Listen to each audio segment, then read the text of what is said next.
அனைவருக்கும் வணக்கம். நாமக்கல் மாவட்டத்தில் பல்வேறு திட்டங்களுக்கு 5/2/2026 காணொலி காட்சி மூலம் தமிழக முதல்வர் திறந்து வைப்பதாக செய்தித்தாள்களில் வந்து கொண்டிருக்கிறது. இது சம்பந்தமாக நமது ராசிபுரம் கூட்டு குடிநீர் திட்டம் சுமார் 856 கோடியில் 446 கோடி ரூபாய் மத்திய அரசு நிதி வழங்கியுள்ளது. இந்த பணி அனைத்து கிராமங்களுக்கும் சென்றடைந்துள்ளது. இதில் முக்கியமாக மத்திய அரசின் பங்காக உள்ளது. மேலும் இந்த கெடமலை சாலை அமைக்கும் பணியில் நபார்டு வங்கி கடன் வழங்கப்பட்டு இன்னும் தார் சாலை அமைக்கப்படவில்லை. சுமார் வெறும் மண் ரோடுகள் மட்டும்தான் அமைக்கப்பட்டுள்ளது. அடுத்தது ஆவின் பால் பண்ணை கடந்த பொங்கல் அன்று கூட பால்வளத்துறை அமைச்சர் அவர்கள் வந்து திறந்து வைத்தது போன்ற ஒரு செய்தித்தாள்களில் செய்தி வந்தது. ஆனால் அது முழுவதும் பயன்பாட்டிற்கு வரவில்லை. ஆனால் இன்னும் அது எக்யூப்மெண்ட்ஸ் பணிகள் நடைபெற்று வருகிறது. இதையும் இன்னும் முடிவறியாமலே தேர்தல் காலத்தில் தமிழக அரசு திமுக அரசு வேண்டுமென்றே மிக விரிவாக திறந்து வைக்கிறது. ஆனால் இந்த நாமக்கல் மாவட்டத்திற்கு நேரில் வந்து பார்த்தாதான் முதலமைச்சர் அவர்களுக்கு தெரிய வரும். போதமலை சாலை எவ்வாறு பணி நடைபெற்று வருகிறது, ஆவின் பால் குளிரூட்டு மையம் எவ்வாறு பணி நிறைவடைந்து உள்ளது போன்ற அனைத்து கூட்டு குடிநீர் திட்டமும் சேந்தமங்கலம் கூட்டு குடிநீர் திட்டமும் எந்த அளவுக்கு பணி நடைபெற்று வந்துள்ளது என்று முழுமையாக தெரிந்து கொள்ளலாம். அவசர கதியில் இது போன்ற செயலை நாமக்கல் மாவட்ட மக்களை ஏமாற்ற வேண்டாம் என்று தெரிவித்துக் கொள்கிறோம். இது போன்ற அனைத்து பணிகளும் முழுவதும் முடிவடைந்த பின் திறந்து வைக்குமாறு தமிழக முதல்வருக்கும் மாவட்ட ஆட்சியர் அவர்களுக்கும் இந்த காணொலி காட்சி மூலம் தெரிவித்துக் கொள்கிறோம்.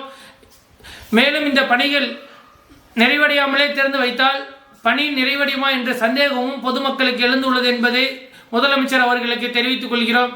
நன்றி, வணக்கம். அனைவருக்கும் வணக்கம். நாமக்கல் மாவட்டத்தில் பல்வேறு திட்டங்களுக்கு 5/2/2026 காணொலி காட்சி மூலம் தமிழக முதல்வர் திறந்து வைப்பதாக செய்தித்தாள்களில் வந்து கொண்டிருக்கிறது. இது சம்பந்தமாக நமது ராசிபுரம் கூட்டு குடிநீர் திட்டம் சுமார் 856 கோடியில் 446 கோடி ரூபாய் மத்திய அரசு நிதி வழங்கியுள்ளது. இந்த பணி அனைத்து கிராமங்களுக்கும் சென்றடைந்துள்ளது. இதில் முக்கியமாக மத்திய அரசின் பங்காக உள்ளது. மேலும் இந்த கெடமலை சாலை அமைக்கும் பணியில் நபார்டு வங்கி கடன் வழங்கப்பட்டு இன்னும் தார் சாலை அமைக்கப்படவில்லை. சுமார் வெறும் மண் ரோடுகள் மட்டும்தான் அமைக்கப்பட்டுள்ளது. அடுத்தது ஆவின் பால் பண்ணை கடந்த பொங்கல் அன்று கூட பால்வளத்துறை அமைச்சர் அவர்கள் வந்து திறந்து வைத்தது போன்ற ஒரு செய்தித்தாள்களில் செய்தி வந்தது. ஆனால் அது முழுவதும் பயன்பாட்டிற்கு வரவில்லை. ஆனால் இன்னும் அது எக்யூப்மெண்ட்ஸ் பணிகள் நடைபெற்று வருகிறது. இதையும் இன்னும் முடிவறியாமலே தேர்தல் காலத்தில் தமிழக அரசு திமுக அரசு வேண்டுமென்றே மிக விரிவாக திறந்து வைக்கிறது. ஆனால் இந்த நாமக்கல் மாவட்டத்திற்கு நேரில் வந்து பார்த்தாதான் முதலமைச்சர் அவர்களுக்கு தெரிய வரும்.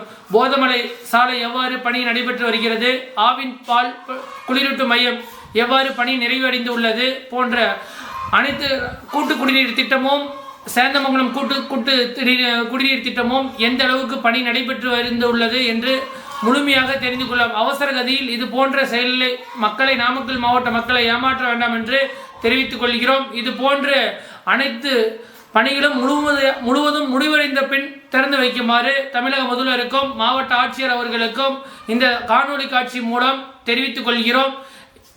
மேலும் இந்த பணிகள் நிறைவடையாமலே திறந்து வைத்தால் பணி நிறைவடையுமா என்ற சந்தேகமும் பொதுமக்களுக்கு எழுந்துள்ளது என்பதை முதலமைச்சர் அவர்களுக்கு தெரிவித்துக் கொள்கிறோம். நன்றி, வணக்கம்.